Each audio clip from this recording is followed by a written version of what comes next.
Olá, sejam muito bem-vindos a mais um Conexão USP.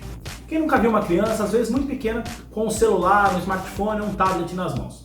Parece até que elas já nascem programadas para saber mexer com essas tecnologias, né? E agora, ainda mais na pandemia, que elas ficaram mais tempo dentro de suas casas, essa realidade parece ter se intensificado. Mas qual será que é o impacto, o prejuízo dessa prática no desenvolvimento da linguagem dessas crianças? E para debater esse tema, eu estou aqui conectado com a professora Simone Rocha de Vasconcelos Raj, que é docente de fonoaudiologia da FOB da USP, pesquisadora, fonoaudióloga. Professora, muito obrigado por nos atender hoje virtualmente, nos encontrarmos hoje. Eu que agradeço, é um prazer sempre. Professora, bom, vamos direto ao ponto. Qual que é a preocupação dos especialistas com esse excesso aí de uso dessas telas por crianças, às vezes muito pequenas, né, utilizando essas telas? Então, na verdade, essa preocupação, ela é anterior à pandemia, ela não é de agora. Ela pode ter aumentado, ela aumentou, essa preocupação aumentou nos últimos meses, né, nos últimos 8 meses, mas digamos assim, desde 2016, essa preocupação já existe. Na verdade, a preocupação, ela vem junto com o aumento do uso da tecnologia, com a tecnologia cada vez mais próxima das pessoas, no trabalho, no lazer, e ela vem ficando cada vez mais próxima das crianças e dos adolescentes. E nesse contexto, existe a impressão de que o uso de telas de mão por criança possa ser benéfico, e ele até pode ser, em algum momento, em determinadas condições. Mas a ideia de que o uso de telas pode ser benéfico em qualquer faixa etária, em qualquer momento, com qualquer uso, com qualquer tempo, não é correto. E isso não vale só para criança, isso acho que vale para todos nós, né? Em relação à questão da linguagem, né, professora? Você, como fonoaudióloga, pesquisadora da área, aí, trabalha mais com a questão do desenvolvimento da linguagem. Qual que é esse efeito? Existe até um limite de idade? É algo que depende muito do uso? Como que funciona? Como vocês estão verificando? Porque isso que a senhora falou é uma realidade. A gente vê, às vezes, crianças que não sabem nem falar ainda, mas já sabem ali aumentar a tela, diminuir a tela, passar a tela. Como que vocês analisam isso? Qual que é a grande preocupação de vocês? Isso. De novo, essa percepção. Quando você pensa numa tela, ela tem uma série de atrativos. Ela tem música, ela tem os desenhos que estão falando, ela tem um colorido, ela tem um movimento que muitas vezes, em princípio, pode parecer um fator de estimulação que pode ser até melhor do que existe no contexto da criança, no contexto real da criança. Mas isso não é exatamente dessa forma. A gente tem que considerar a idade da criança e o tempo que ela fica nessa exposição.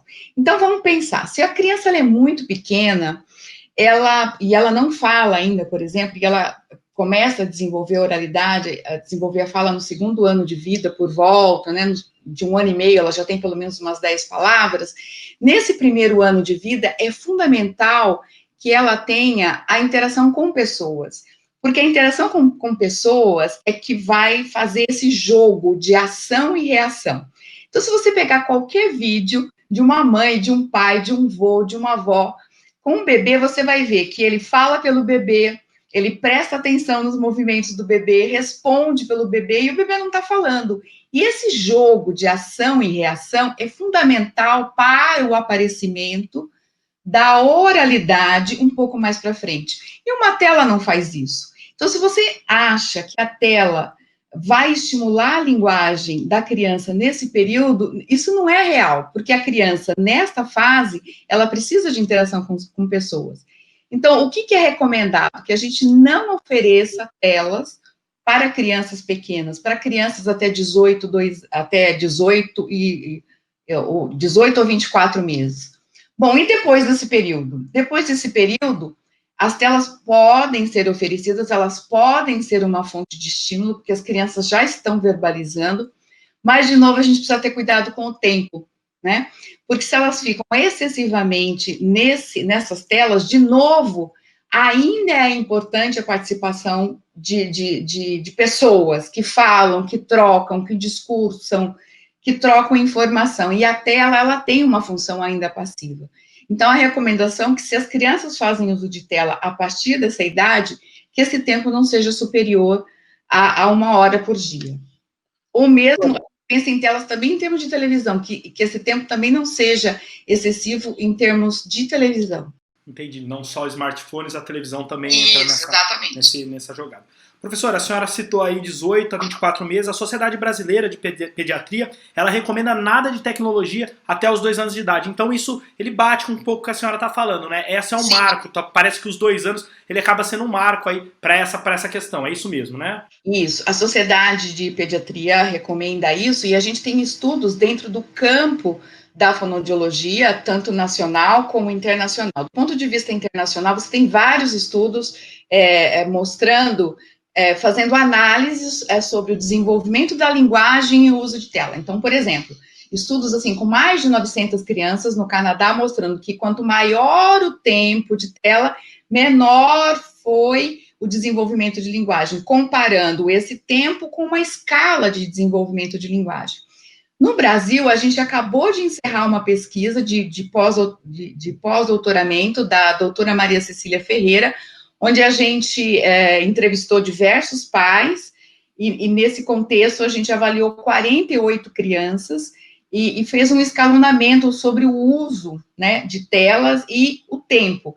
E a gente encontrou essa relação. Quanto mais tempo essas crianças fazem uso de tela, menor foi o percentil delas em escalas de desenvolvimento, coincidindo com essas pesquisas internacionais que a gente viu.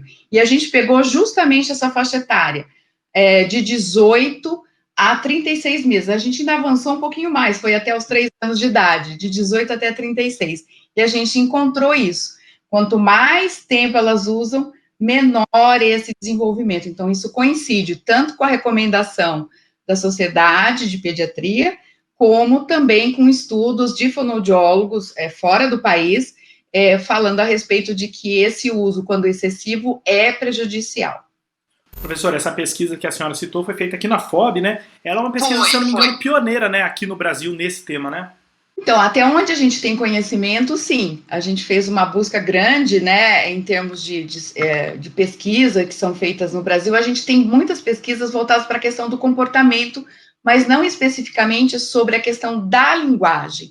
Em relação ao desenvolvimento da linguagem, sim, parece que somos os pioneiros aí a estar fazendo esse estudo. É claro que ele precisa ser reduplicado, né? A gente já começou a divulgação, o trabalho está em processo de análise numa revista, né, que possa dar acesso à comunidade brasileira e à comunidade internacional também. Estamos aguardando aí a resposta.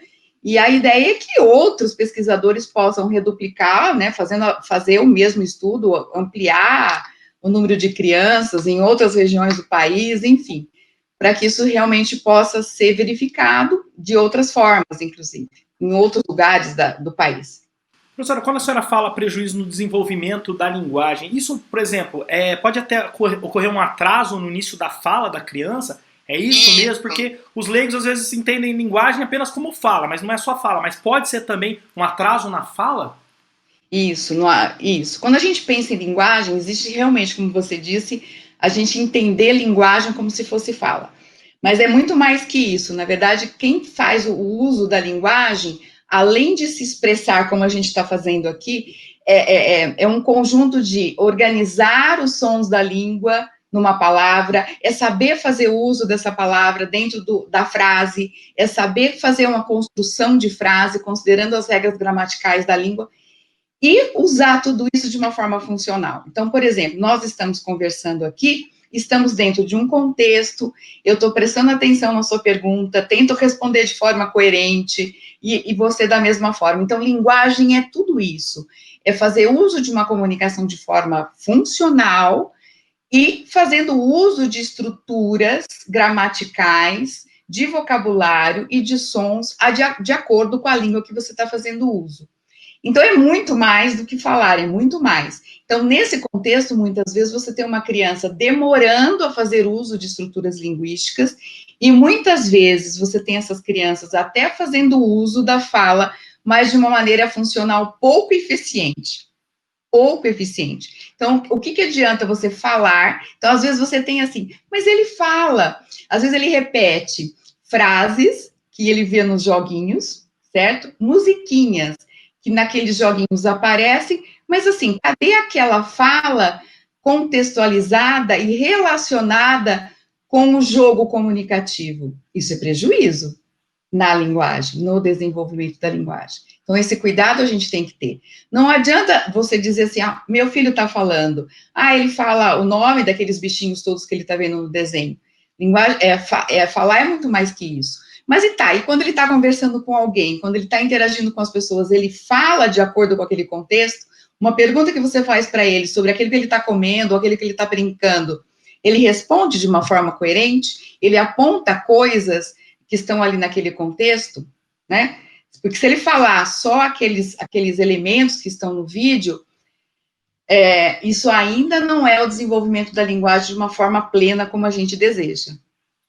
Professora, eu ouvi sua fala no COFAB recentemente sobre esse tema, e a senhora citou bastante a presença dos pais, né? A participação dos pais, mesmo após esses 2, 3 anos, quando a criança vai mexer em um celular, mexer no smartphone, da participação do pai, né? Não deixar a criança sozinha. Hoje a gente verifica muitos pais que deixam o celular para distrair a criança, né? Vão fazer suas coisas, deixam o celular. Às vezes as crianças ficam horas ali entretidas assistindo um desenho, num tablet.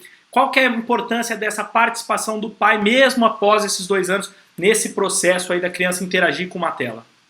Sim, nós estamos vivendo um momento atípico, e eu acho que nós temos que considerar isso. Não dá, toda essa nossa conversa, ela está baseada em pesquisas que foram feitas antes da pandemia. Né, até o fim de 2019, começo de 2020. Considerando um determinado contexto. No contexto da pandemia, a primeira recomendação que eu acho que ninguém vai negar isso é a questão da flexibilidade. Todo mundo está vivendo um momento que, se a gente não tiver alguma flexibilidade, fica difícil. Então, é importante que a gente possa entender que muitos pais estão trabalhando em casa. As escolas ainda não abriram, né? Algumas estão abrindo em algumas regiões do país, mas a maioria das crianças, principalmente as de escola pública, estão em casa, e os pais, de alguma maneira, têm que lidar com essa situação. O que adianta você ser altamente rígido, de não oferecer em nenhum momento, né, televisão ou celular, e ao mesmo tempo você criar um caos dentro da sua casa. Então é importante flexibilidade. O que a gente tem observado, inclusive eu vi uma recomendação da Unicef nesse sentido, é que a família possa ter um momento de offline, não só a criança, mas todo mundo, em algum momento, que seja nas refeições, que seja de noite, que todo mundo se desconecte. Isso não vale só para a criança, vale para todo mundo. Então, um momento que as pessoas sentem, conversem, falem do que aconteceu no seu dia a dia, participem de jogos, façam leituras coletivas, enfim, cada família arrume uma maneira de ficar junto, conversando. E é claro que nesse momento é bem provável que todas as famílias estejam fazendo mais uso de suas conexões, isso vale para nós, adultos. Eu estou muito mais conectada do que eu era antes de março, mas muito mais conectada, e fico imaginando as crianças também, né? As colegas que eu tenho, que são fonoaudiólogas e que têm filhos pequenos, né, elas não têm tido outra saída, mas elas têm tentado equilibrar. Então, eu acho que o grande segredo é o equilíbrio, mas não deixar esse momento caótico tomar conta desse universo. E depois que a pandemia passar e a gente conseguir retomar, a gente procurar trazer novamente essas diretrizes, tanto da sociedade de pediatria, como em relação às pesquisas que a gente tem em relação. A gente vai ter uma defasagem aí? Muito provavelmente sim. Muito provavelmente sim. Tudo, né, professora? Não só na linguagem, na educação, tudo. Na educação. A gente vai ter perdas na educação? Sim. A gente já está vendo as questões de ordem emocional, né? O aumento nas questões emocionais, no aumento da depressão, a gente já está vendo isso. Reflexos vão acontecer após a gente retornar ao nosso normal, que não vai ser o normal de antes, vai ser um novo normal que a gente já sabe. Isso vai acontecer com o desenvolvimento infantil também, e nós vamos ter que lidar com isso. Qualquer tipo de investigação que for feita pós-pandemia vai ter que considerar esse período. Não dá para a gente fazer uma investigação com crianças, tanto em termos de desenvolvimento de educação, de aprendizagem, ou de desenvolvimento de linguagem, eu vou usar a linguagem em função da nossa conversa, assim, aqui, sem considerar esses 8 meses, porque 8 meses não é pouco. Não é pouco. Falando no mínimo de 8 meses, a gente não sabe o que vem por aí ainda. Sim, a gente nem sabe o que vem por aí. Isso não é pouco.